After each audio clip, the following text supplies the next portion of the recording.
Buongiorno, di nuovo in diretta con Focus TG. Andiamo a Udine perché c'è stato un incendio con una donna trovata morta in un appartamento. I vigili del fuoco hanno rinvenuto una 60enne deceduta all'interno di un'abitazione al terzo piano dello stabile di via Grazzano. È una donna di origine russa. Tony Capozzo, lei conosceva la signora Alla che purtroppo è rimasta vittima di questo incendio. Adesso ovviamente non si sa cosa sia successo, però purtroppo c'è il decesso di una persona che le conosceva bene. Conoscevo bene, sono stato una volta a cena con lei e altre persone, è stato un incontro, una conoscenza piacevole perché era una persona colta, gentile, piena di interessi. Abbiamo parlato un po' di letteratura russa e poi inevitabilmente, come lei conosceva il mio lavoro, della situazione in Ucraina, l'invasione russa. Ne abbiamo parlato, lei era affranta da questa, preoccupata per il destino del suo paese, per il destino dell'Ucraina, il destino dell'Europa. Le ho regalato un libro con la dedica, abbiamo fatto una foto insieme col suo telefono e poi l'ho incontrata altre volte. Mio fratello abita qua vicino, in Piazzale Cella, una bella persona. Credo che lei, come quel che ricordo, si guadagnasse da vivere facendo delle traduzioni per ditte friulane che lavoravano con l'est europeo prima del conflitto, delle sanzioni che hanno troncato questo business, questo giro d'affari. E adesso so che solo qualche volta aiutava a tradurre per suoi connazionali o ucraini o persone dell'Europa dell'est. Andava in ospedale se c'era bisogno di qualcuno che non riusciva, solo che faceva traduzioni volontarie, così. Una bella persona.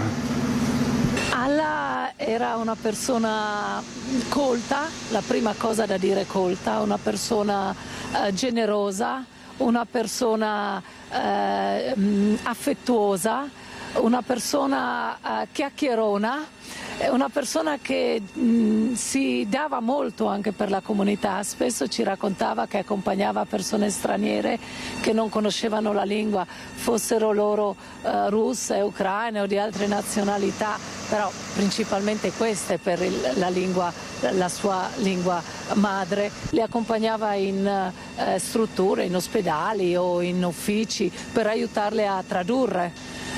Quindi questo aspetto della generosità al giorno d'oggi e non dell'individualismo va sottolineato. Era una donna che si dava, per quello che noi abbiamo avuto modo di conoscere, tanto per chi ne aveva bisogno, mantenendo però una riservatezza che la contraddistingueva. Era molto riservata, però questa sua riservatezza era per il suo privato, per il resto si dava molto a tanti. Io ricordo i suoi abbracci che mi riservava quando ci incontravamo magari sulle scale o fuori. Con lei trovarsi sulle scale voleva dire rimanere mezz'ora a chiacchierare con lei. Nonostante, non perché aveva bisogno di parlare, perché ribadisco, aveva una vita piena. Ecco che passi questo di Alla, riservata ma una persona per bene, una bella persona che avrebbe potuto dare ancora tanto a questa nostra piccola comunità. Come avete saputo quello che era successo? Purtroppo lo abbiamo saputo anche senza, lo abbiamo immaginato. Mio nipote stamattina è passato qui in casa, purtroppo aprendo la porta ha sentito odore di fumo. Lui nella sua, anche se giovane, ha fatto le rampe fino al poggiolo della casa di Alla perché l'odore era sempre più intenso, poi responsabilmente è uscito e ha fatto quello che era giusto fare, chiamare sua madre che immediatamente ha chiamato i vigili del fuoco e in un minuto i vigili del fuoco, bisogna sottolinearlo, erano qua, loro, poi la polizia e tutte le persone che si sono adoperate a gestire purtroppo questa tragedia a 2 giorni di Natale. Non vi nascondo che anche se non ci frequentavamo era talmente una bella persona che abbiamo pregato fino alla fine che questo caso di arrivare in appartamento oggi fosse un segno per poterla salvare, invece così non è stato. Testimonianze raccolte dai nostri colleghi della redazione di Udine. Avete sentito anche Tony Capuozzo, che è un popolarissimo giornalista di Mediaset. C'è stato caos questa mattina a Padova tra Santa Croce e il Bassanello, perché un'auto è andata a fuoco e ha mandato in tilt il traffico del martedì proprio prima di Natale.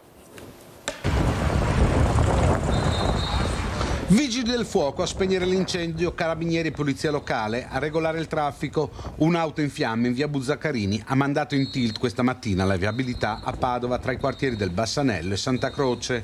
Paralizzato il traffico, fermo anche il tram, con notevoli disagi per quanti volevano utilizzare il mezzo pubblico per andare in centro storico per gli ultimi acquisti prima di Natale. Non si sono registrati feriti, l'auto è stata completamente distrutta. Servizio di Francesco Rattai, vediamo purtroppo una tragedia a Curon Venosta, dalla prima pagina del Gazzettino, un bambino di 4 anni morto dopo una caduta. Adesso è stato cambiato il titolo proprio in questo momento, perché si parla della sessantenne che è morta nell'incendio dell'appartamento di cui abbiamo parlato poco fa. Il bambino di 4 anni morto dopo una settimana di agonia era caduto nella piscina comunale appena inaugurata.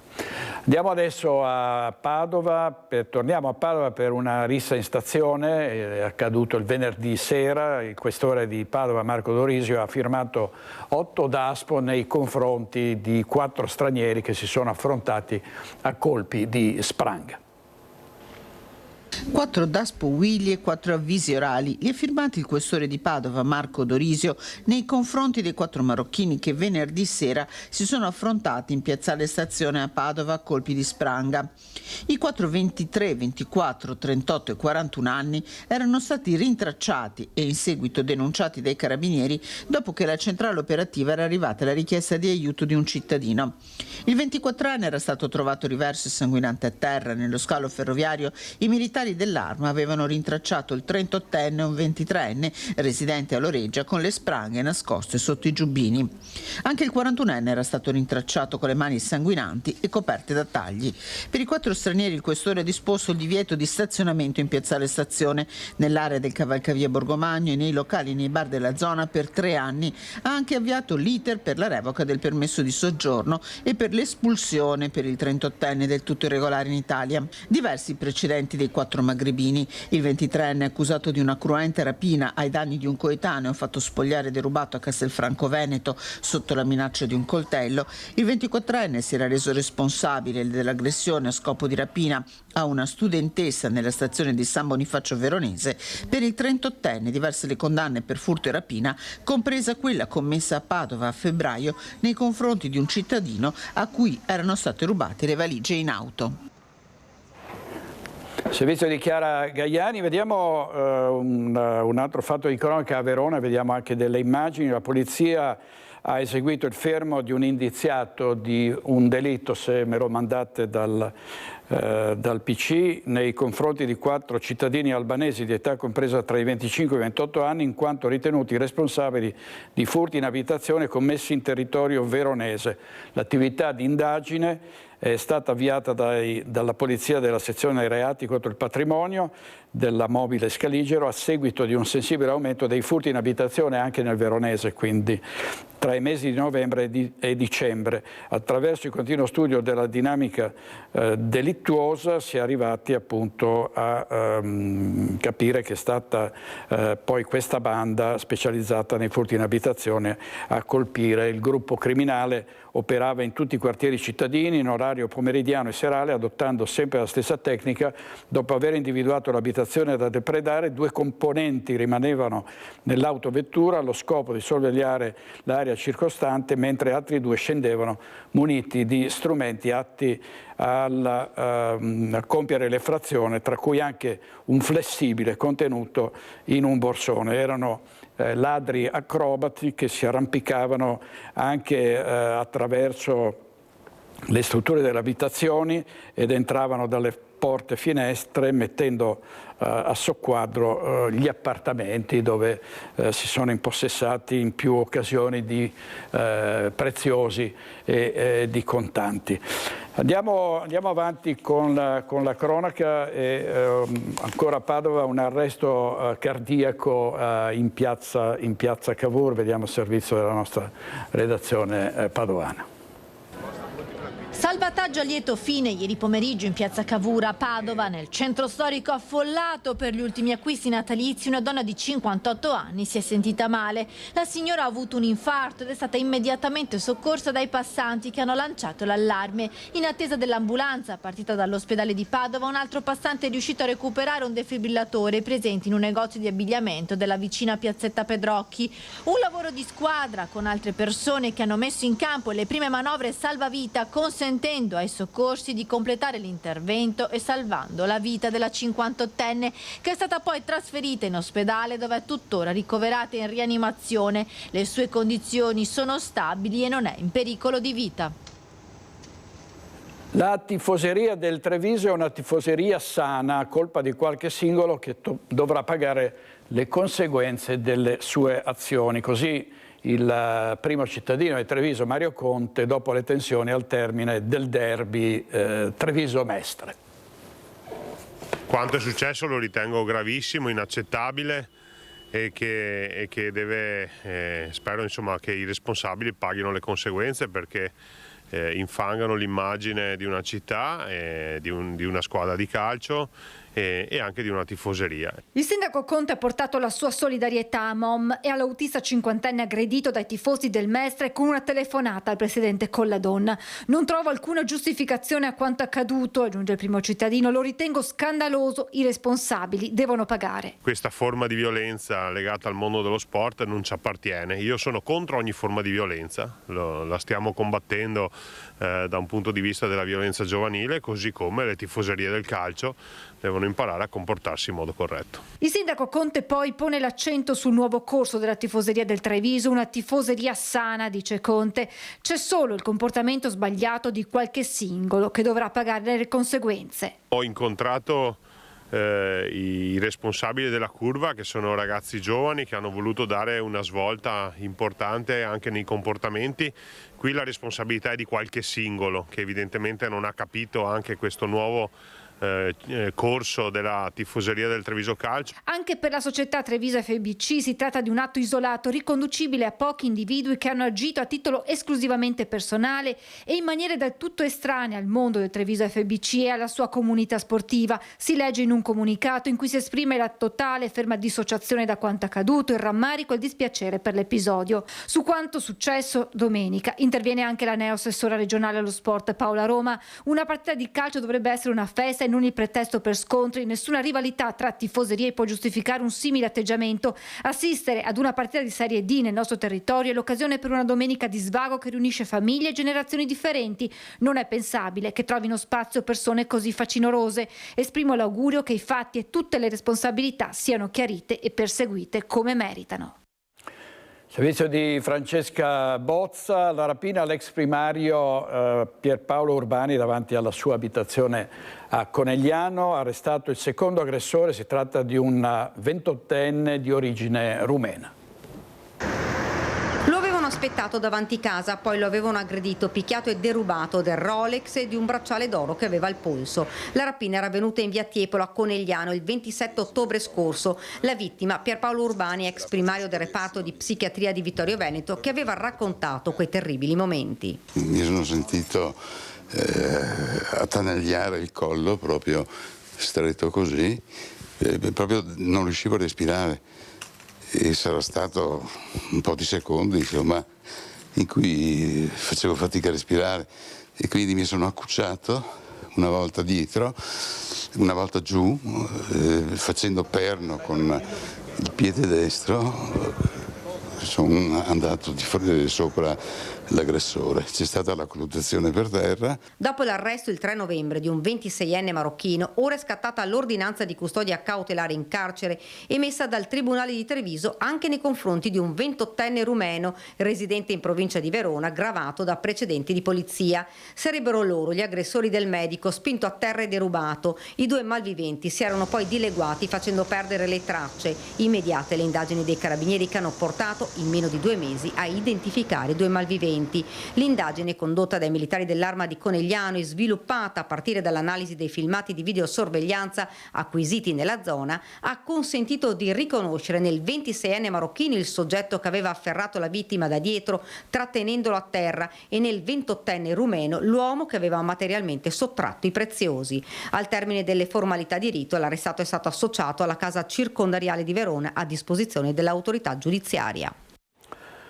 Servizio di Daniela Sizzia. A Loria ha arrestato un 24enne di Mussolente che dopo una violenta lite in strada con l'ex fidanzata ha cercato di fuggire al controllo dei carabinieri. Prima il violento litigio in strada con l'ex fidanzata, poi il rifiuto di fermarsi all'ALT dei carabinieri, la colluttazione con i militari e infine l'arresto. Un 24enne residente in provincia di Vicenza, con alle spalle precedenti di polizia, è stato arrestato sabato mattina dagli uomini dell'Arma in via Villa a Loria, dove la pattuglia del 112 era stata poco prima chiamata per l'acceso diverbio tra il ragazzo e una 25enne del posto. Alla vista dei militari, il 24enne, in evidente stato di alterazione, si è rimesso al volante cercando di defilarsi, salvo finire contro il muro di un'abitazione. I carabinieri lo hanno bloccato non senza fatica e arrestato per resistenza a pubblico ufficiale, lesioni personali e danneggiamento. I militari hanno infatti appurato che con la sua ex il 24enne aveva litigato per una questione di gelosia, tanto da metterle le mani addosso e causarle lievi lesioni. Con sé aveva anche una modica quantità di hashish. Ora si trova agli arresti domiciliari. Servizio di Lina Paronetto. Sono in corso accertamenti a Vicenza per chiarire le cause della morte di una donna di 35 anni deceduta poche ore dopo aver dato alla luce un bambino. Una tragedia che ha scosso la comunità di Zermeghedo e ha acceso una gara di solidarietà per il neonato, per la famiglia e in particolare per il padre rimasto vedovo. Una donna muore di parto in ospedale mentre il neonato, Jaiden, sta bene. Sono in corso accertamenti per capire che cosa abbia provocato la morte di Cinzia Amoabea, 35 anni, deceduta dopo il parto all'ospedale di Arzignano e i cui funerali si sono svolti nei giorni scorsi. La donna aveva appena dato alla luce il suo bambino quando le sue condizioni si sono improvvisamente aggravate fino al decesso. Un dramma che ha colpito nel profondo la comunità di Zermeghedo, dove la famiglia vive ed è conosciuta. La procura ha aperto un fascicolo tecnico per verificare le cause della morte. Gli accertamenti medico-legali, che sono stati disposti anche dalla direzione del Cazzavillan, dovranno chiarire se vi siano stati complicazioni imprevedibili o altri fattori determinanti. Nel frattempo il paese si è stretto attorno al marito Isaac Ofosudei e al piccolo Jaiden, rimasto senza la mamma. Il comune, con il sindaco Luca Albiero, insieme ai colleghi di lavoro del padre, ha avviato una raccolta fondi per sostenere la famiglia e garantire al bambino un aiuto concreto nei primi mesi di vita. Un gesto di solidarietà che nasce dal dolore, ma anche dal bisogno di dare una risposta umana a una tragedia che lascia domande aperte e un vuoto profondo. Mentre si attendono gli esiti degli accertamenti sanitari, Zermeghedo prova a farsi comunità nel silenzio e nel rispetto di una giovane vita spezzata troppo presto. Servizio di Ivano Tolettini. Adesso andiamo in diretta ad Oderzo da Francesca Bozza e per la parte tecnica con Nicoletta Rizzetto. Vedo che non è Oderzo ma è piazza, mi sembra Piazza dei Signori a Treviso, ma la questione riguarda l'ex caserma Zanusso dove ci sono i migranti sotto un tendone. Alfredo, c'è molta tensione. Francesca, a te. Tutto giusto, buongiorno direttore, siamo proprio in Piazza dei Signori ai piedi della prefettura è qui che la CGIL ha tenuto una conferenza stampa per raccontare e riportare quella che è la situazione che vivono i richiedenti asilo all'interno dell'ex struttura, l'ex Zanusso ad Oderzo, una situazione denunciata anche con materiale video che immagino tra un po' mostrerete anche voi ai nostri telespettatori. Saluto Sara Pasqualin, segretario generale CGIL Treviso, buongiorno, e buongiorno a Sebastiano Grosselli della Fly CGIL Treviso. Proprio i ragazzi che sono ospitati in questa struttura vi hanno contattati mostrando proprio con delle immagini quella che è la loro situazione ormai da qualche settimana? Sicuramente da qualche settimana, da quando è iniziato il periodo freddo. Sì, ci hanno mandato foto e video che documentano come sostanzialmente siano lasciati al freddo. Le temperature di notte in quella tenso struttura, che già di per sé secondo noi non è adeguata a garantire la sicurezza e la loro salute, sono ancora più precarie perché vengono spente le caldaie e loro devono affrontare la notte semplicemente con quella coperta leggera che è stata distribuita loro. Questa è una cosa insostenibile, soprattutto se aggiungiamo il fatto che anche l'acqua delle docce è fredda e in generale la condizione di ammassamento all'interno di quella struttura è molto forte. Noi chiediamo che sia immediatamente posto un focus costante, di monitoraggio costante da parte della prefettura su queste condizioni, perché non possa di nuovo succedere che ad esempio all'accesso che la prefettura stessa ha fatto nei giorni scorsi, poi un minuto dopo di nuovo le caldaie vengono spente e tutto ritorni appena si sono spenti i riflettori, ritorni come prima. Ecco, è necessario esattamente non spegnere i riflettori e continuare a monitorare quella situazione. Quante persone sono ospitate da quello che voi potete sapere? Sono circa 300 in questo momento, quindi già di per sé è un numero estremamente elevato e che va gestito con estrema cura. Vanno ripristinate le condizioni di salute, di sicurezza e va data dignità a queste persone, cosa che in questo momento manca. Persone che stanno collaborando anche voi per una sorta di reinserimento, perché c'è la volontà in qualche modo di trovare una propria collocazione anche nella nostra società. Assolutamente sì, ovviamente queste sono persone che sono venute qua per cercare un futuro migliore e per lavorare e vanno integrate nel nostro tessuto sociale ed economico. Come sappiamo a livello nazionale nei CAS da diversi anni non si fanno più corsi e progetti di integrazione e noi come CGIL ad Oderzo abbiamo avviato, proprio per rispondere a questa mancanza, un corso di alfabetizzazione di italiano. Quindi da diverse settimane alcuni di questi ospiti, di questi ragazzi migranti stanno venendo nella nostra sede proprio per imparare l'italiano e iniziare in questo modo un percorso di integrazione. Sara Pasqualin, voi parlate di una bomba ad orologeria nella struttura. Sì, perché purtroppo noi sappiamo che quando succedono fatti del genere la tensione sale, la rabbia poi gestisce anche fatti di violenza, perché uno a forza di denunciare una situazione non viene ascoltato, poi sfocia in rabbia e quando sfocia in rabbia rischiano di esserci problemi non solo per la struttura, quindi danni sulla struttura, ma anche a livello sociale, insomma su tutto il territorio, quindi anche sulla provincia di Treviso. Ecco, su questo fronte voi avete un canale aperto con la prefettura di collaborazione. Sì, noi abbiamo fatto degli incontri con il prefetto, abbiamo trovato disponibilità da parte del prefetto a ragionare. Il problema è che il cerchio deve essere allargato, devono essere coinvolte anche le associazioni del nostro territorio che operano con i migranti e dobbiamo cercare di coinvolgere anche la parte datoriale, perché a nostro avviso se creiamo un gruppo di lavoro c'è un percorso anche sperimentale magari che viene avviato qui nella provincia di Treviso che possa garantire veramente l'integrazione di questi ragazzi che sono ospitati in queste strutture e che hanno l'esigenza comunque di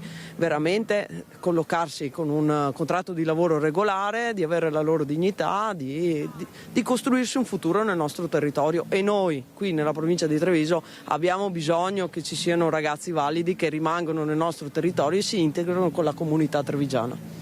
Grazie a Sara Pasqualin, segretario generale CGIL Treviso, grazie a Sebastiano Grosselli della Fly CGIL Treviso. Con Nicoletta Rizzetto da Piazza dei Signori è tutto, la linea può tornare a te direttore. Grazie molte Francesca Bozza, Nicoletta Rizzetto. E adesso andiamo in diretta a Bassano del Grappa e voltiamo pagina e parliamo di influenza. C'è un picco di influenza dovuta anche alle scarse vaccinazioni e c'è l'assalto alle farmacie. Andiamo da Nancy Galdi, a te Nancy, con Renzo Rigon per la parte tecnica. A te.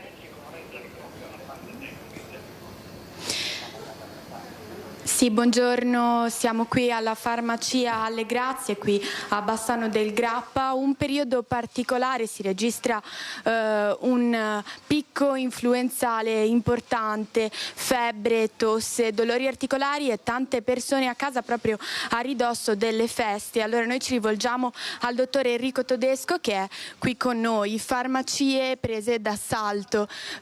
Questa influenza rispetto agli anni scorsi si presenta diverso o più aggressivo?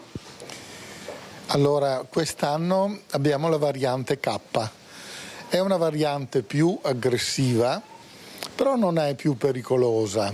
Essendo una variante più aggressiva, è arrivata in anticipo rispetto agli altri anni. Però i farmacisti e le farmacie sono preparate perché ogni anno la situazione si presenta così come si presenta adesso. Quest'anno, vista l'aggressività del virus, siamo un po' in anticipo. Un messaggio di prevenzione: che cosa possono fare i cittadini per proteggere se stessi e gli altri? Ci sono tanti metodi per fare prevenzione. Il metodo più importante è il vaccino. Il vaccino serve anche per la variante K. Per inciso, se qualcuno non avesse ancora fatto il vaccino, soprattutto le persone fragili, lo possono ancora fare e il vaccino sarà efficace. Invece l'uso delle mascherine, che dopo il Covid sembra ci siamo dimenticati. Ma direi che non è proprio così, perché prima del Covid nessuno usava le mascherine e non sapevamo nemmeno che cosa fossero. Adesso, in corrispondenza di questo picco influenzale, abbiamo ricominciato a vendere quelle mascherine che non si vendevano più da mesi. Oltre al vaccino, che consigli può dare ai cittadini per prevenire questa influenza? Ma io direi che la prevenzione di solito si comincia molto prima, si comincia mesi prima.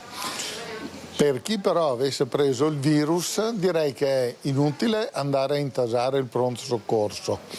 Allora, questo virus si manifesta in modo piuttosto virulento, cioè provoca anche alte temperature. Certamente bisogna usare gli antipiretici, è molto bene idratare l'organismo, bere molto tè, camomilla, tisane. Si può informare il proprio medico di base, il quale ci può dare anche degli ottimi consigli perché lui ci conosce benissimo. Bene, allora grazie al dottor Enrico Todesco e grazie a Renzo Rigona alla parte tecnica. Da Bassano del Grappa è tutto, restituisco la linea. Grazie molte Nancy Galdi e a Renzo Rigona. Un altro, passiamo nuovamente, torniamo alla cronaca nera. 2 colpi di pistola contro i ciclisti della società Padovani Polo Cherry Bank che si stavano allenando nel Veronese, lo sconcerto del presidente Galdino Peruzzo.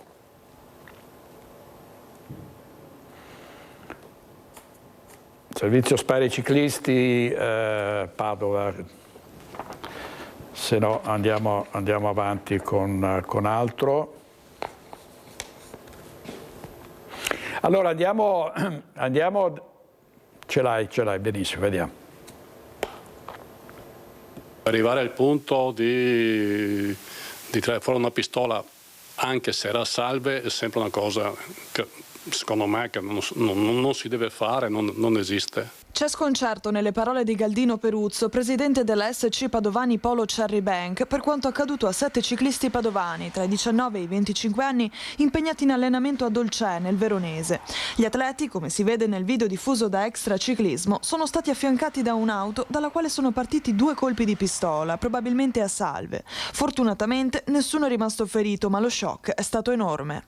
Conseguenze fisiche no, a parte quello che poteva succedere, naturalmente una cosa del genere, gli atleti vanno via ai 35, 40, 45 all'ora quando stanno allenando, quindi bastava solo un piccolo contatto fisico e poteva succedere anche di peggio.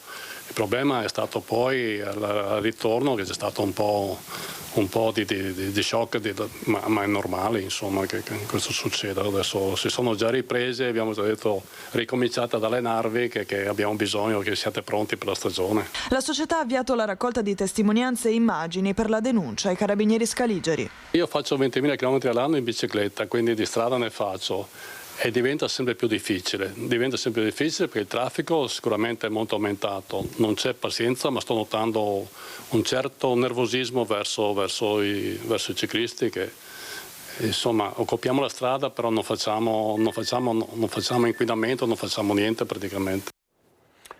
Servizio di Marta Zatta e i responsabili di questi spari avrebbero le ore contate.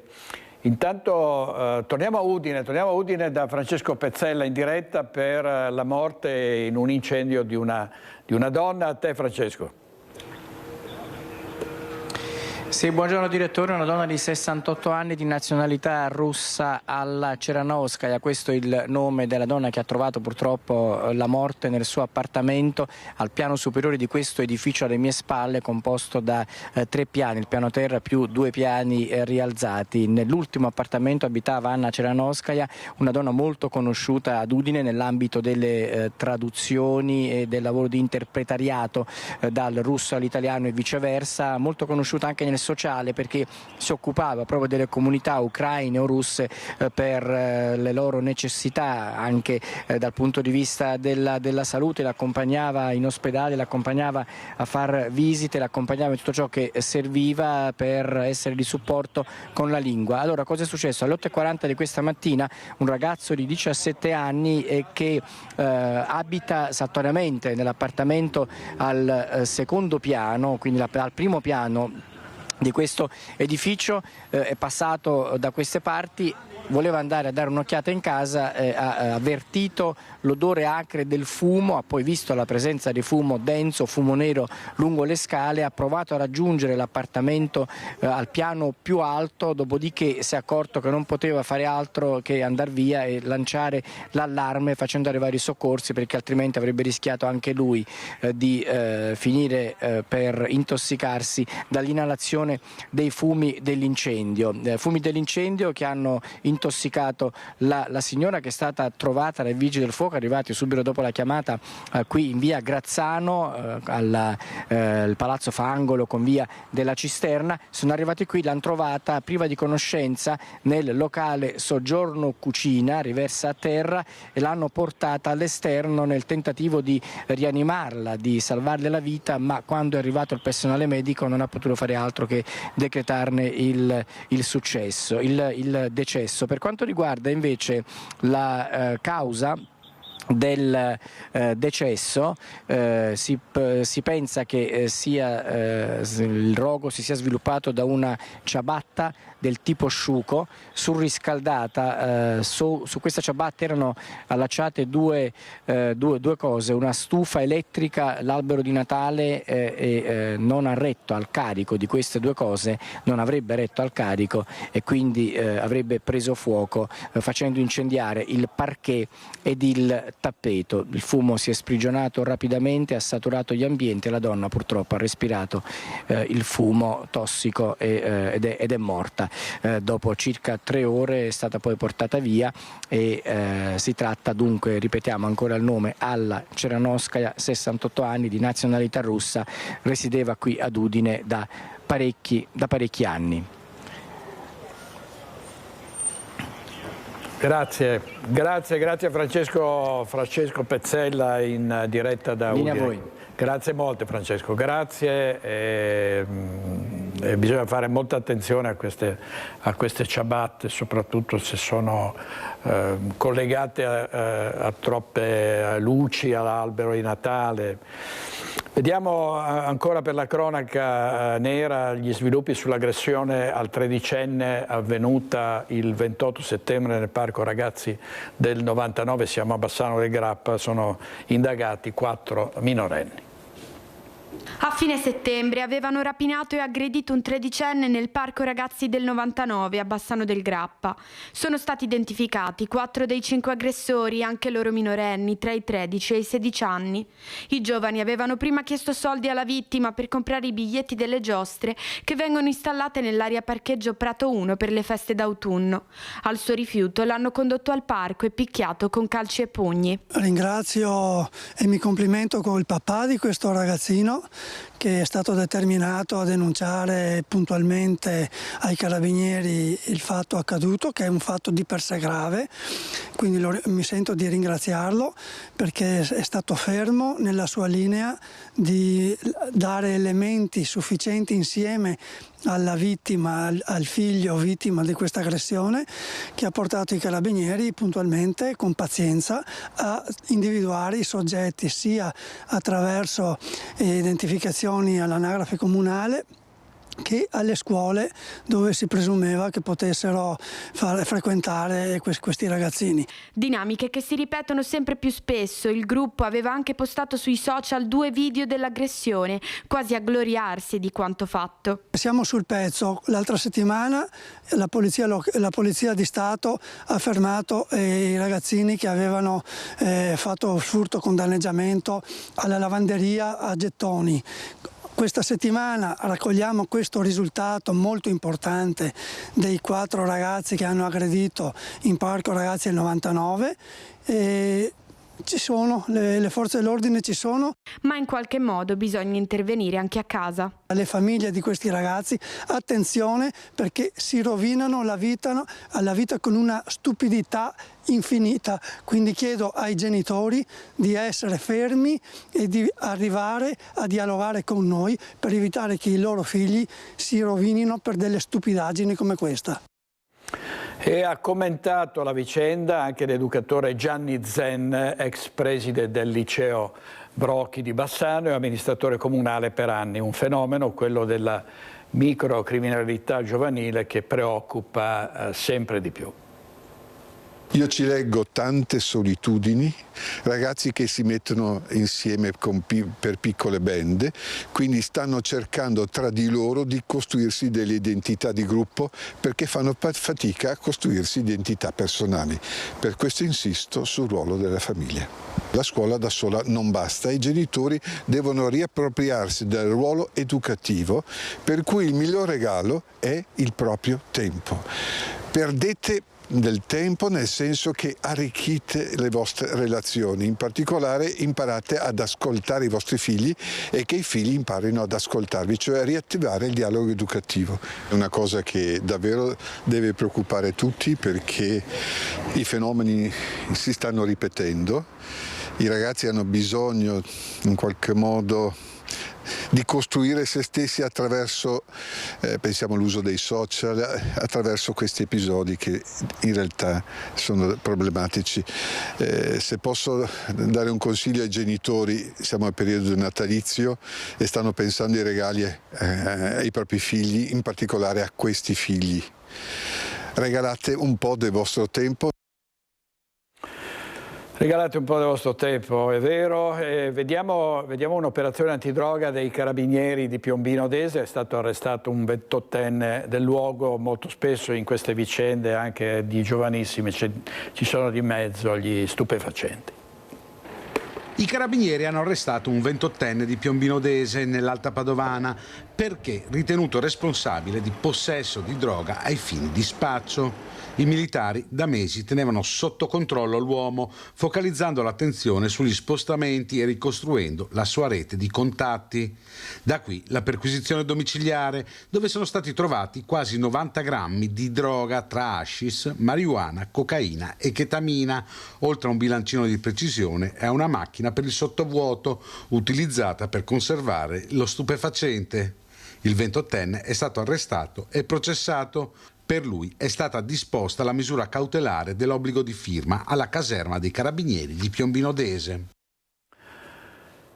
Servizio di Francesco Rattai, in regia oggi Italo Morao e Simone Merlo. Adesso andiamo in diretta da Edi Kaliman a Venezia con Alberto Pivetta per la parte tecnica, perché c'è un forte calo, un sensibile calo del turismo rispetto al 24. A te, Edi. Eccoci direttore, buongiorno a te ai telespettatori. Sensibile calo ma che in realtà si fa sentire, si attesta intorno infatti almeno 15% l'occupazione delle strutture alberghiere secondo quanto stabilito dall'Associazione Veneziana Albergatori. Un 2025 che si sta chiudendo quindi con un meno 15% di occupazione negli hotel e negli alberghi rispetto al 2024, segnato però, bisogna dirlo, come anno record di presenza. I fattori, direttore, sono molteplici, dall'aumento delle affittanze e del costo delle camere negli alberghi e a un tipo di turismo che si sta muovendo sempre più verso il lusso. Di pari passo l'aumento ovviamente di tutte le attrattività che la città può offrire, a partire proprio anche dai trasporti. Abbiamo sentito anche numerosi turisti che arrivano anche da oltreoceano e che ovviamente hanno visto l'aumento di questi prezzi in maniera molto sensibile rispetto ai luoghi dove loro abitano, ma che chiaramente questo ha a che fare anche con la capacità di spesa di ogni singolo cittadino di paese estero. Certo è che se confrontato con altre città d'Italia, quella di Venezia segna uno dei prezzi più alti proprio per il pernottamento. Diamo anche conto che non è solo la città storica, il centro storico lagunare a segnare un trend in diminuzione, anche la terraferma, dove moltissimi turisti per risparmiare qualche euro decidono di alloggiare per le loro vacanze. Mestre segna un meno 8 e un meno 10% in questa fine anno, mentre nei primi mesi del 2025 il calo era attestato intorno al 20%. Si spera che anche per il Capodanno questa percentuale si veda in crescita. L'occupazione che si attesta per le festività natalizie è intorno al 60-70%, che appunto sono destinate a salire di qualche punto percentuale, non tantissimo, per il Capodanno. Ovviamente il 2026 porterà con sé anche l'arrivo della Biennale dell'Arte, che di norma porta molti più turisti alla sua visita rispetto a quella di architettura che c'è stata nel 2025. Bisogna tenere conto ovviamente anche del ticket d'accesso che sarà in vigore a partire da aprile e si vedrà quindi appunto il 2026 cosa riserverà per la città di Venezia. Queste le notizie per ora sul fronte del turismo. Direttore, con Alberto Pivetta, se non hai domande a te la linea. Grazie molte Edi Kaliman da Venezia. E adesso andiamo da Valentina Visentina a Padova in diretta, perché spaccate a raffica in negozi, i commercianti sono esasperati. Sentiamo in diretta. A te, Valentina. Buongiorno direttore, un amaro commercianti del centro storico di Padova, perché ci sono state due spaccate eclatanti nella stessa via San Fermo, una delle vie più centrali della città, in un negozio di ottica venerdì scorso e poi in una pizzeria proprio davanti al negozio di ottica. Ladri che sono entrati nel caso dell'ottico sfondando la vetrina con una lastra di pietra e quindi oltre poi al furto c'è anche il danno materiale dei negozi. Ieri i commercianti del centro, con Massimiliano Pellizzari, presidente di ACC, Associazione Commercianti del Centro, ha avuto anche un incontro con il questore di Padova Marco Dorisio, proprio perché al centro della discussione c'è anche il potersi tutelare come negozianti, visto che parliamo di una zona, quella del centro storico, dove molti immobili sono tutelati dalla soprintendenza e quindi è anche difficile poter mettere in sicurezza questi negozi. Come è andato l'incontro con il questore e cosa vi siete detti? Ma l'incontro è andato molto bene e noi abbiamo espresso al questore tutti i nostri timori, tutta la nostra preoccupazione, perché questo sono episodi che noi abbiamo già vissuto purtroppo nel 2013, quando si verificavano circa 2 spaccate alla settimana e dove in molti abbiamo deciso di dormire all'interno delle nostre attività. È un periodo che poi è durato circa un mese e quindi non vorremmo ritrovarci ovviamente a dover rivivere in quella situazione. Il questore è stato, come posso dire, è stato molto concreto anche perché ci ha dato dei numeri abbastanza incoraggianti, in quanto il Comune di Padova e il centro storico nello specifico è coperto con diverse pattuglie, soprattutto durante le ore notturne, e abbiamo chiesto poi tra l'altro se è possibile collegare i nostri sistemi d'allarme direttamente con la questura in modo da anticipare come posso dire, questa sorta di avvertimento, perché altrimenti noi abbiamo i deviatori che prima vanno a chiamare l'istituto di vigilanza. L'istituto di vigilanza chiama il proprietario e dopo le forze dell'ordine, quindi sono minuti preziosi e bisogna reagire in maniera molto più dinamica così. Dopodiché il tema relativo ovviamente alle serrande lo stiamo adesso disquisendo, lo stiamo affrontando con la sovrintendenza, ma che non ci dà una risposta chiara e definitiva. Mi dispiace dirlo perché abbiamo chiesto che ci mandi il regolamento. Noi in centro storico sappiamo che circa l'80% delle attività commerciali, insistendo su palazzi e immobili storici, quindi vincolati, sono immobili del 300, del 400 e non si possono installare praticamente le saracinesche, e quindi per noi è importante capire se la sovrintendenza, come ha già dichiarato agli organi di stampa, ha cambiato idea e quindi noi possiamo tutelarci in tal senso, altrimenti dobbiamo per forza far fronte con dei sistemi d'allarme. Avete parlato anche di zona rossa con il questore e la possibilità di avere dei controlli e di estenderla nelle ore notturne e nelle parti del centro dove ci sono maggiori attività. Abbiamo chiesto specificatamente che venga allargata la zona rossa, che altro non è che il presidio del territorio in maniera più puntuale, più capillare. Noi non siamo assolutamente contrari, anzi, quindi ci dà, il questore ci ha dato rassicurazioni in tal senso, e quindi siamo anche abbastanza, fiduciosi che attraverso una collaborazione si possano sventare questi episodi che, voglio sottolinearlo, in un momento come questo di grave crisi economica, per molti negozi significherebbe la chiusura immediata, perché non avrebbero più la capacità per potersi rialzare se dovessero essere colpiti da furti delle entità, quelle che abbiamo visto nei giorni scorsi. Ringraziamo allora Massimiliano Pellizzari per questo intervento. La linea può tornare allo studio.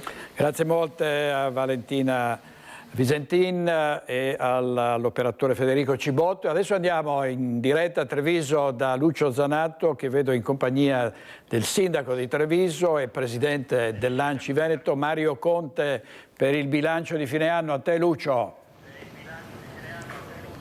Sì, buongiorno direttore, bentornato, e il bentornato te lo vuole dare direttamente anche il sindaco in diretta da Cassugano. Sì, direttore, come sta? È bello sentirla nuovamente in diretta, mi dispiace per quanto accaduto ovviamente. Grazie sindaco, sono ancora un po' frastornato, ma poteva andare peggio, quindi va bene così, va bene così. Allora, invece noi qui abbiamo presentato, anzi il sindaco ha presentato il bilancio del 2025 in 12 numeri, anzi in 12 capitoli, bilancio e poi naturalmente attività produttive, insomma tutti i vari capitoli che racconteremo questa sera. Qual è quello per cui va maggiormente fiero? Il numero 1, che rappresenta la maggioranza, cioè una maggioranza coesa, compatta, unita, corretta, laboriosa, che mette al centro il bene della comunità, che mette al centro il programma elettorale che abbiamo presentato ai nostri cittadini, con il quale abbiamo vinto le elezioni e che stiamo rispettando punto dopo punto con grande correttezza. Quindi ringrazio tutti gli alleati, ovviamente la Lega, la mia lista civica, Forza Italia e Fratelli d'Italia, perché stiamo dimostrando grande maturità amministrativa, grande correttezza, e questo è il numero che più caratterizza questa conferenza stampa di fine mandato. Poi abbiamo snocciolato davvero tanti numeri, per citarne soltanto un paio. Mi piace ricordare i 65.000 metri quadri di aree verdi in più restituite alla nostra comunità, così come i 113 milioni di euro di lavori pubblici che stiamo investendo e abbiamo investito in questo 2025 sotto forma di manutenzioni, opere e grandi lavori che portano anche qualche disagio, ma soprattutto stanno contribuendo a cambiare il volto della città. Appunto, parlando di lavori, c'è un accordo importante fatto oggi con Parcheggi Italia, quindi va in archivio il parcheggio sotterraneo di Piazza Vittoria? Beh, momentaneamente sì, quella che era una soluzione complementare al Park Vittoria, in questo momento per questioni di tempistiche, per dare risposte efficaci al tema dei parcheggi, diventa una soluzione alternativa. Oggi abbiamo sottoscritto un accordo che entrerà nella storia della città, perché mette la parola fine a un contenzioso che durava 30 anni, ma soprattutto dà il via alla realizzazione di 3 nuovi parcheggi che porterà a un incremento di 650 posti auto, ma partiremo subito con la realizzazione del Cantarane nel 2026, che porterà a una maggiorazione di 150 posti auto in centro storico. Poi prenderemo per mano il parcheggio via Ugo Foscolo e stiamo trattando anche via Dandolo, quindi una risposta forte al tema dei parcheggi, un tema molto sentito da residenti, dai cittadini, dai turisti, dai commercianti, e per questo sono davvero molto orgoglioso. Ringrazio l'assessore De Checchi per il grande impegno che ci ha messo nel gestire questa che era una vera e propria patata bollente. Ecco, poi altro tema che è molto caro ai cittadini e anche al nostro direttore è la sicurezza in città. Ieri sera in Consiglio Comunale il consigliere Franco Rosi denunciava l'ennesima aggressione da parte di una baby gang di 4 ragazzi di 15 anni di ritorno da un allenamento. Le aggressioni continuano, cosa fare? Qual è la vostra prospettiva per il 2026? Ma innanzitutto il tema della sicurezza è un tema che abbiamo tutti a cuore, a partire ovviamente dal sindaco. Non c'è chi ce l'ha più a cuore, chi meno. Tutti siamo molto attenti ai temi della sicurezza, perché riguarda ognuno di noi, le nostre famiglie, i nostri cari, e quindi lavoriamo sul doppio binario. Uno ovviamente repressivo, che speriamo un domani non serva più, perché significa che culturalmente abbiamo fatto un salto di qualità importante, però stiamo lavorando con le forze dell'ordine, con la polizia locale. Chiederemo anche dei miglioramenti normativi per inasprire le pene per coloro che sbagliano. E il secondo tema, il secondo binario invece è quello educativo, quindi tanti progetti giovanili, tanto sport, tanta cultura, tanto volontariato, ma anche tanti progetti a sostegno della famiglia, quindi a favore della genitorialità, per andare a colmare quelle lacune familiari che sono alla base di certe situazioni. Quindi noi vogliamo dare consapevolezza ai ragazzi che ogni azione porta con sé delle responsabilità. Vogliamo che i genitori facciano i genitori, e coloro che non sono in grado di farlo siamo qui per aiutarli, e le istituzioni devono fare le istituzioni. Ieri sera c'è stata la presentazione di una raccolta firme che è stata depositata qui in comune per il ripristino della zona rossa nell'area del PAM, Piazza Borsa, via Roma, insomma quell'area lì. Un commento, considerando appunto che qui sono 650 mi pare firme di cittadini che chiedono maggiore sicurezza. Grande senso civico di questi cittadini, che ringrazio perché hanno dedicato del tempo per trovarsi, per sottoscrivere una petizione, per fare delle richieste lecite e sacrosante al sindaco, al prefetto. Adesso, non appena la vedrò, sarà mia cura cercare di dar risposte laddove le competenze siano comunali, e mi farò portavoce di quelle che sono le loro richieste qualora debba interessare altri enti come la prefettura piuttosto che la questura, consapevole però che la sensibilità del prefetto e del questore è la medesima della mia, quindi sono convinto che riusciremo a dar presto risposte importanti anche a quel quadrante di città che però, ricordo, nella prima sperimentazione della zona rossa quel quadrante di città non è mai stato zona rossa, quindi non è che chiedono la reintroduzione, eventualmente chiedono una nuova zona rossa. Non so dire però se tecnicamente e normativamente parlando sia realizzabile in quel quadrante di città. Ieri sera il consigliere Pelloni diceva che dietro a questa petizione c'era un attacco politico nei suoi confronti. Mi dicono, però ovviamente non ne ho conferma, che ci fosse anche la presenza di un noto avvocato cittadino esponente di un partito.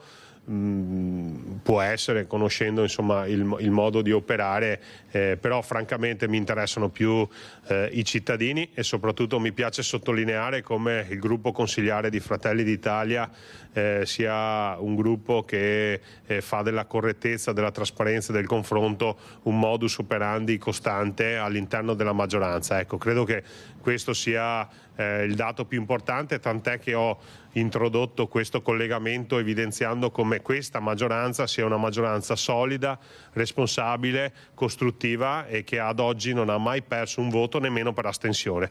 Quindi tutti i componenti di questa maggioranza sono convinti e contenti dell'operato che stiamo portando avanti, anche a fronte di momenti di confronto che però devono essere sempre all'interno del perimetro della correttezza. Se poi qualcuno agisce al di fuori, come purtroppo abbiamo già visto in passato, mi sentirò dire parla a titolo personale, quindi evidentemente parla a titolo personale. Però nell'occasione di questa petizione io ringrazio ogni singolo sottoscrittore, perché è un grande senso civico quello di prendersi del tempo per fare delle richieste al sindaco e al prefetto.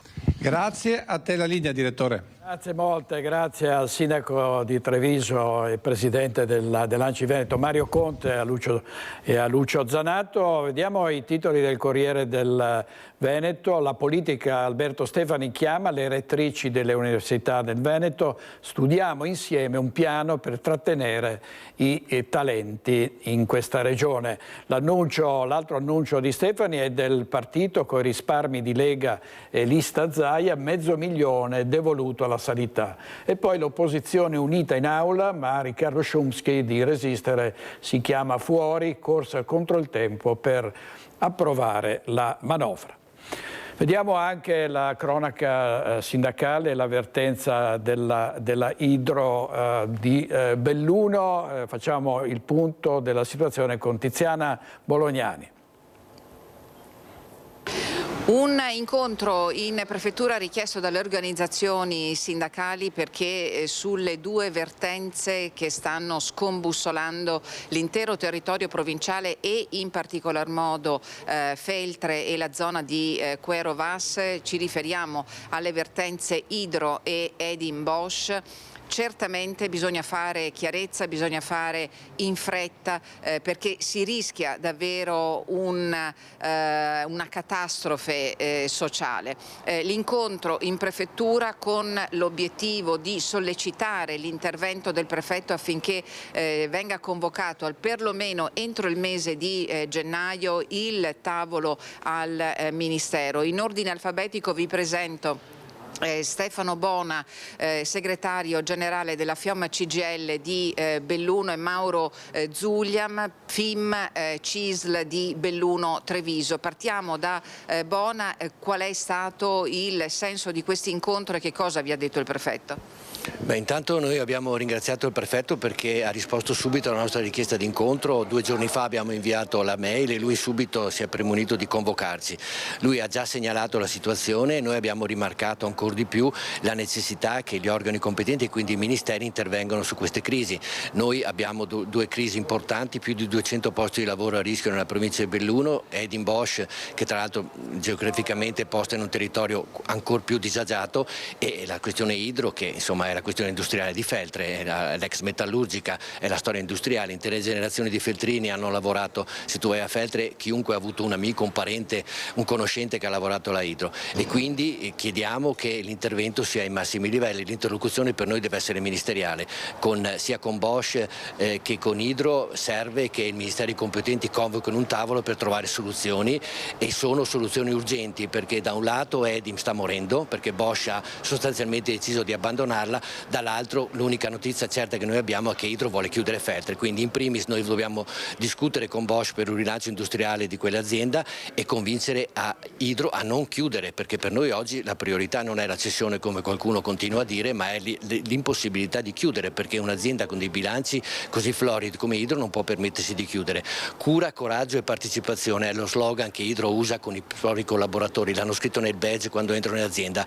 Qui la cura non c'è stata perché non ci sono stati gli investimenti investimenti, non c'è il coraggio di rilanciare l'azienda. Per noi riorganizzare vuol dire investire e rilanciare l'azienda, non chiuderla, e non c'è collaborazione perché i dipendenti sono stati cacciati fuori piuttosto che coinvolti nella collaborazione. Quindi noi abbiamo bisogno che il governo intervenga, che il ministero intervenga e che impedisca la chiusura degli stabilimenti e rilanci la nostra manifattura. La provincia di Belluno non può condannarsi a un destino di questo genere. Noi non siamo una provincia turistica, le Olimpiadi non salveranno la nostra provincia, noi siamo una provincia manifatturiera e dobbiamo rilanciare e difendere la nostra manifattura. Abbiamo proprio a proposito, scusi Bona, perché a proposito delle Olimpiadi, voi l'avete detto anche chiaro e tondo, se non si sblocca questa situazione siete disposti a far vedere la vostra presenza, portare nei luoghi olimpici questi lavoratori che rischiano per davvero di perdere tutto.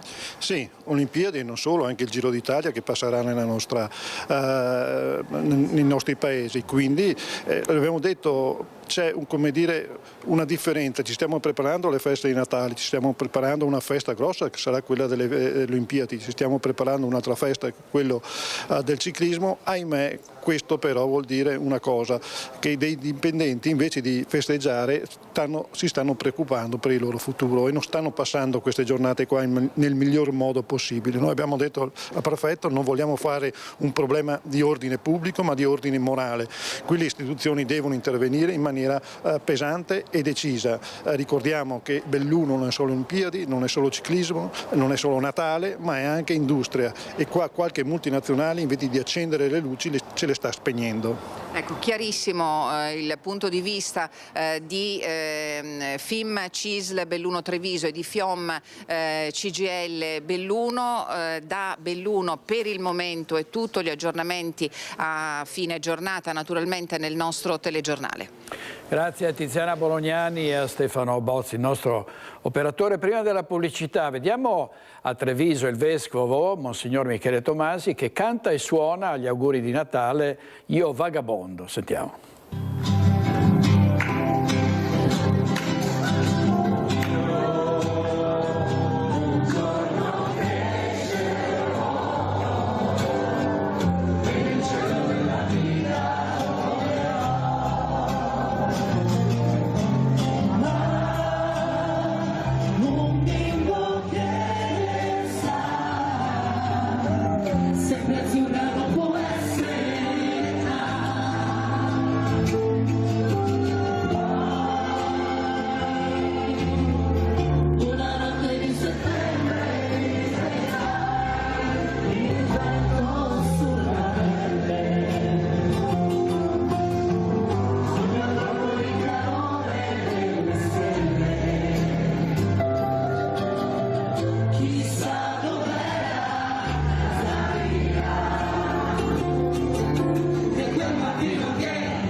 Lassù mi è rimasto Dio, un celebre brano dei Nomadi, Monsignor Michele Tomasi, vescovo di Treviso. Andiamo in pubblicità con Italo Morao e Simone Merlo. Torniamo subito, state con noi, grazie.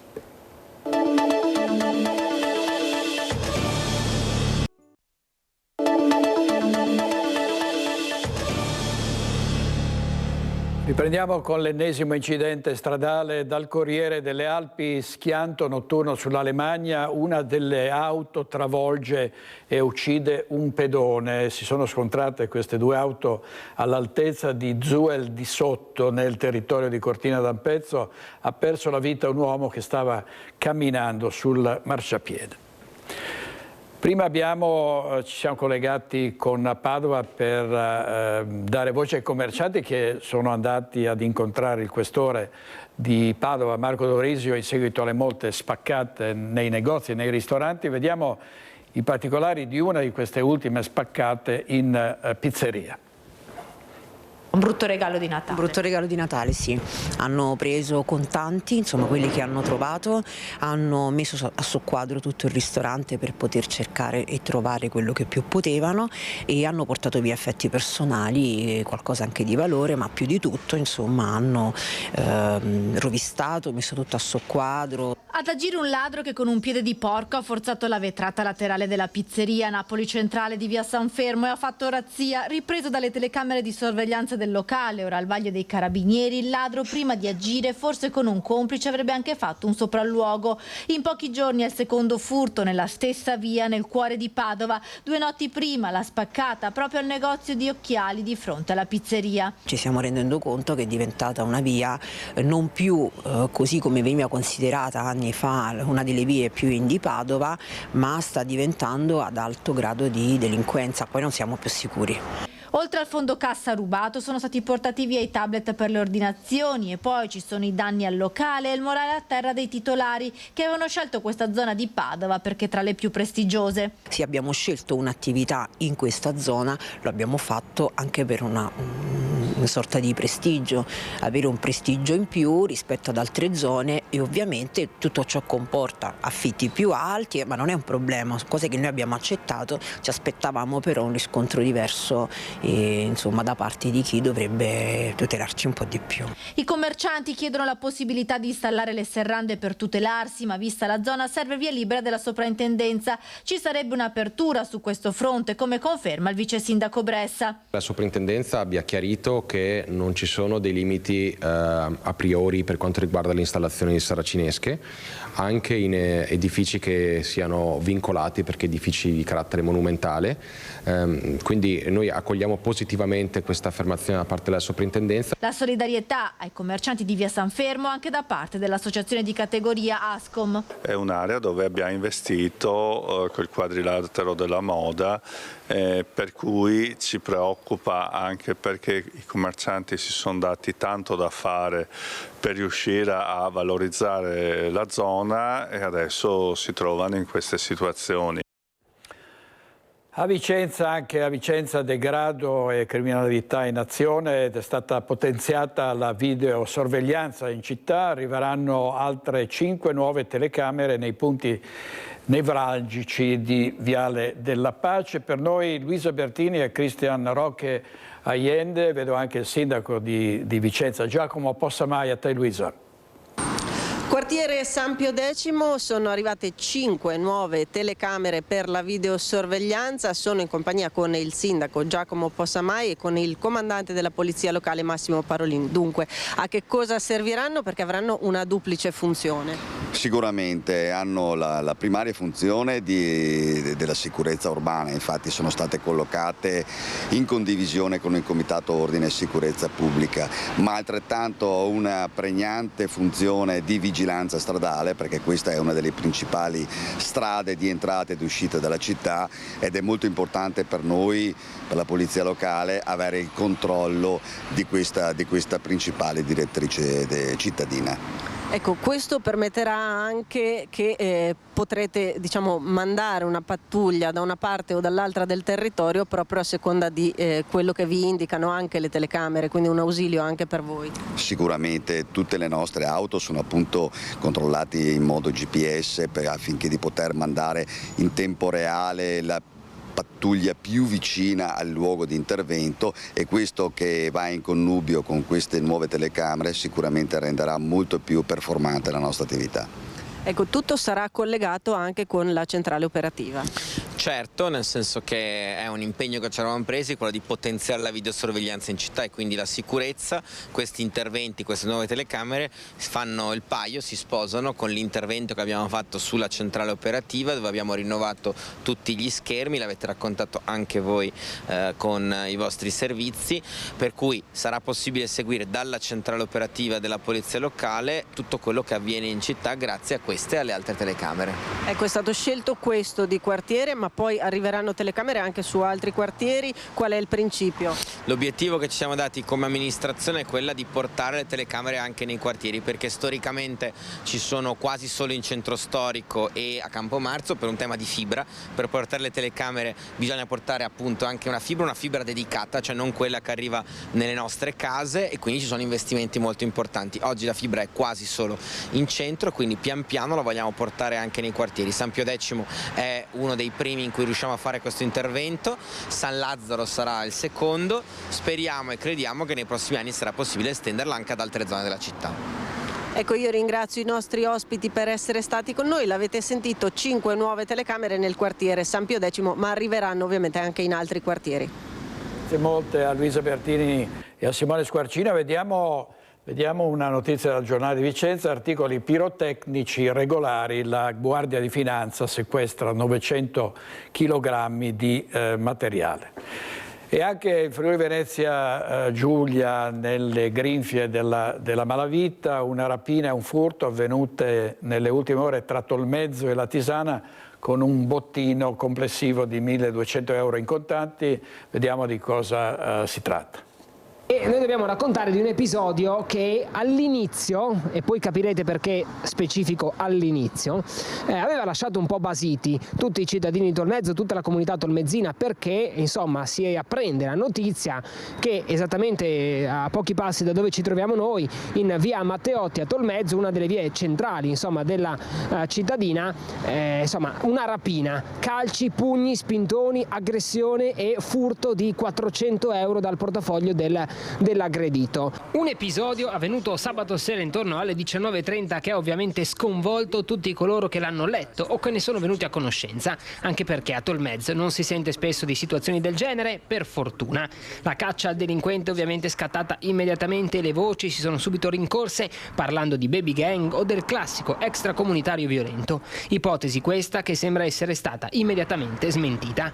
L'aggredito è stato subito trasportato in pronto soccorso ed è qui che i primi dubbi iniziano a nascere. Non viene infatti sporta alcuna denuncia e allora il sospetto inizia a venire. Tutte le ipotesi ovviamente sono ancora al vaglio delle forze dell'ordine e nessuna può essere esclusa, ma sembra che aggressore e aggredito si conoscessero e che quindi questa colluttazione sia il frutto di precedenti trascorsi tra i due.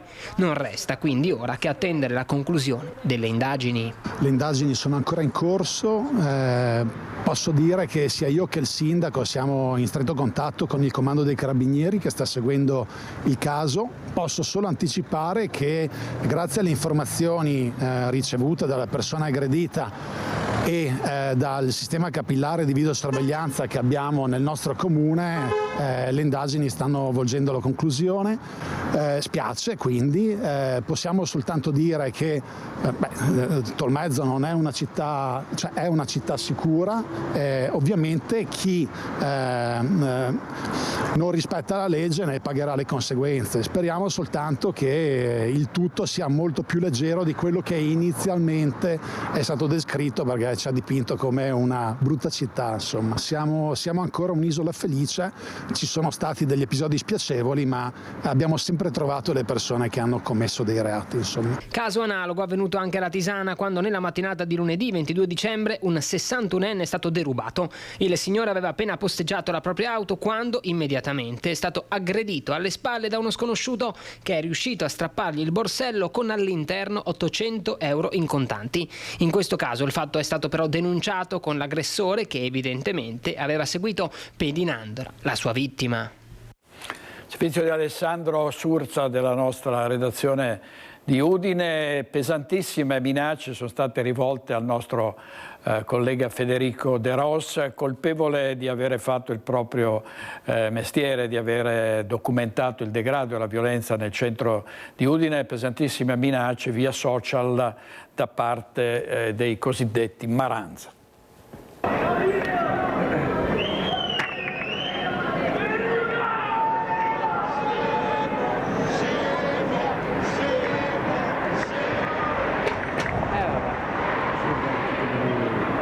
questo il coro sollevato da alcune classi di un istituto professionale in via Molinari a Pordenone, che hanno accolto il nostro collega Federico De Ros con cori e insulti mentre si trovava in zona per un'intervista.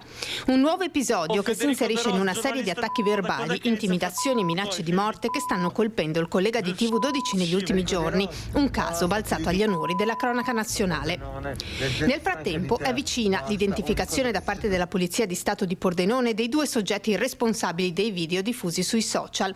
Proprio alla luce di questo quadro, dalla Questura fanno sapere che restano invariati i consigli rivolti a Federico De Ros: massima attenzione negli spostamenti sul territorio pordenonese, tenere alta la soglia di allerta e non muoversi mai da solo per le preoccupazioni legate alla sua incolumità.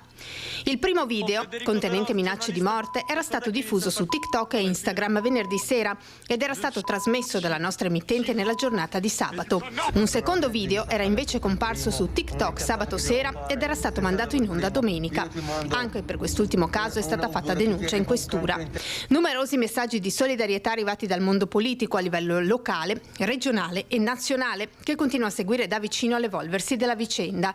Vicinanza e sostegno sono stati espressi anche da molti cittadini, con messaggi di affetto e stima nei confronti di Federico De Ros e del lavoro che svolge l'emittente sul territorio.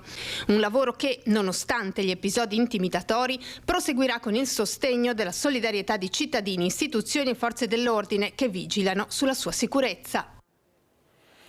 Federico De Ros e tutti i nostri colleghi continuano coraggiosamente a fare questo mestiere nonostante minacce, a volte anche aggressioni e qualsiasi altro tipo di intimidazione che è volto inutilmente a fermare la libera informazione. E sempre in Friuli Venezia Giulia la Polizia di Stato ha rintracciato e arrestato 3 pericolosi latitanti tra i Balcani, il Nord Europa e il territorio friulano, condanne pesanti che ora dovranno essere scontate in carcere.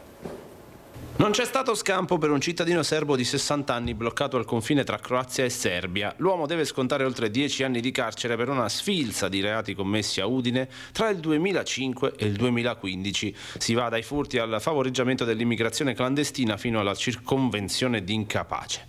Dopo anni di ricerca il mandato d'arresto europeo lo ha raggiunto a Bajakovo. L'estradizione in Italia è attesa nei prossimi giorni.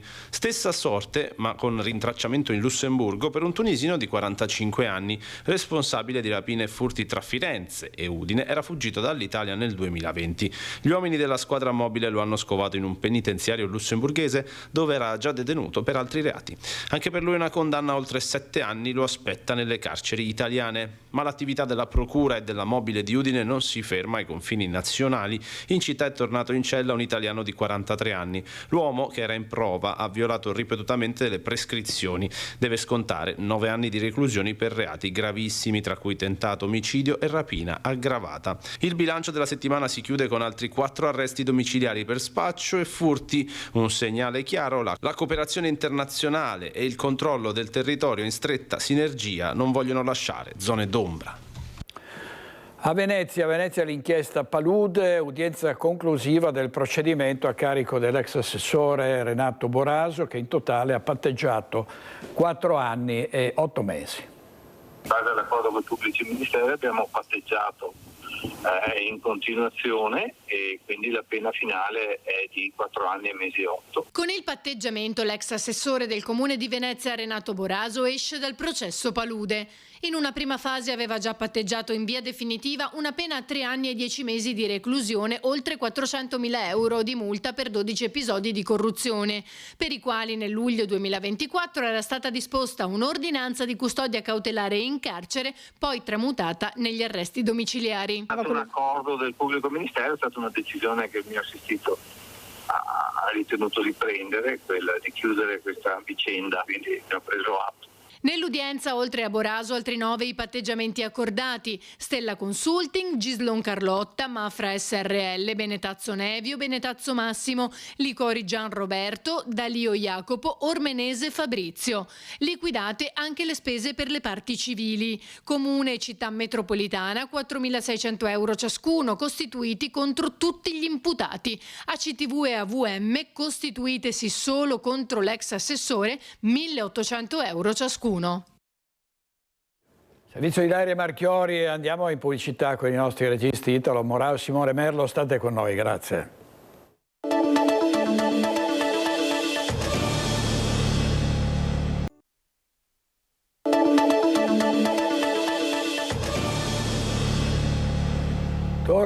Torniamo con la vicenda del grande impianto fotovoltaico, grande 2 volte il centro di Bassano del Grappa, che è un progetto presentato e che dovrebbe sorgere nei pressi di Rosà, in un parco rurale. Ovviamente è scoppiata da tempo una polemica. Sentiamo le ultime dal nostro corrispondente responsabile della redazione di Bassano, Ferdinando Garavelli.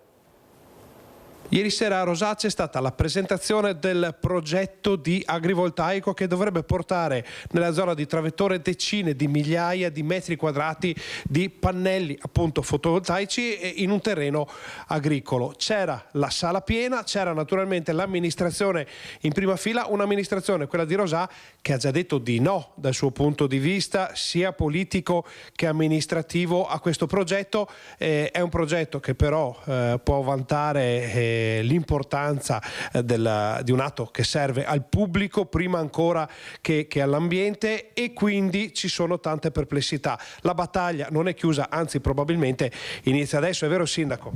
Sì, ieri sera la presentazione del progetto da parte della ditta proponente, chiaramente un atto dovuto, un passaggio che ora apre la presentazione, il momento di presentazione delle osservazioni da parte di chiunque, delle associazioni, dell'amministrazione, dei cittadini. Quindi noi invitiamo a formalizzare delle osservazioni legate a questo progetto, perché è importante far sentire la nostra voce. Chiaramente ieri noi abbiamo messo a disposizione una sala per consentire alla cittadinanza di partecipare, una cittadinanza fortemente preoccupata, fortemente contrariata da questo progetto. Ieri non ha avuto risposte a tante domande, quindi auspichiamo che ci saranno altri momenti di confronto e soprattutto una cittadinanza pronta a raccogliere delle firme. Già ieri hanno iniziato, quindi una cittadinanza motivata e attiva per difendere quest'area che per noi ha un valore importante, un valore da preservare perché è un'area agricola, un'area dal valore paesaggistico storico importante, limitrofa in un territorio fortemente antropizzato, come è stato riconosciuto anche ieri sera. Quindi siamo chiaramente contrari e continuiamo a portare avanti questa battaglia insieme alla cittadinanza. Voi non vi siete mai nascosti dietro un dito, avete sempre detto di no, avete fatto anche un atto in Consiglio Comunale per dire di no, che poi è stato ripreso dai colleghi di Cartigliano. Bassano ha fatto una mozione, adesso la cosa si fa invece un po' più tecnica. Su cosa potrebbero basarsi queste osservazioni? Ci sono tanti aspetti che andranno sollevati, in particolare la dimensione di questo intervento, quindi la scala, la dimensione di questo impianto agrivoltaico. Parliamo di circa 80.000 pannelli, quindi è davvero impattante per il nostro territorio, ma quello che vorremmo andare a discutere è anche la portata, il motivo per cui viene definito agrivoltaico, perché chiaramente la redditività di questo impianto non è data dall'agricoltura, quindi dalla resa del pascolo che verrà fatto, ma sicuramente è data dalla produzione di energia. Quindi è chiaramente un intervento speculativo da parte di società che hanno dei fondi importanti, però a noi quello che interessa è il territorio, perché noi siamo noi a vivere qui, non loro. Ecco, c'è un dettaglio che ha fatto sorridere alcuni cittadini, ovvero la motivazione dell'agrivoltaico legata alla presenza delle api e di fiori per le api. Insomma, pensare a 80.000 metri quadrati di pannelli nel quale vivono le api lascia un po' perplessi forse. Sì, diciamo che è una motivazione un po' debole, un utilizzo un po' debole dal punto di vista agricolo o zootecnico, perché si parla di api di quest'area, utilizzo che potrebbe benissimo venire fatto anche adesso, quindi nessuno preclude questo tipo di utilizzo. Chiaramente è un utilizzo che ha una redditività parziale rispetto a quella che invece porterà l'impianto attraverso pannelli fotovoltaici, che comunque non sono considerati un'edificazione, ma sono di fatto una costruzione che, anche se loro hanno detto verrà mascherata, comunque è un impianto davvero importante che andrà ad occupare gran parte dell'area destinata al Parco Rurale delle Rogge. A questo punto la battaglia, possiamo dire, riparte, non si era mai fermata realmente, ma è il momento delle osservazioni, è il momento, entra nel vivo, dice la sindaca, è il momento delle osservazioni, è il momento del coinvolgimento ancora maggiore della cittadinanza, si spera anche dei comuni vicini, è una battaglia che noi racconteremo come sempre. Grazie molte a Ferdinando Garavello. Una notizia, la segnalazione della scomparsa di una ragazza di 16 anni residente a Farra di Soligo. La minore è alta circa 1,60 m, di corporatura magra, capelli castani e occhi castani, ha piercing con brillantino al naso.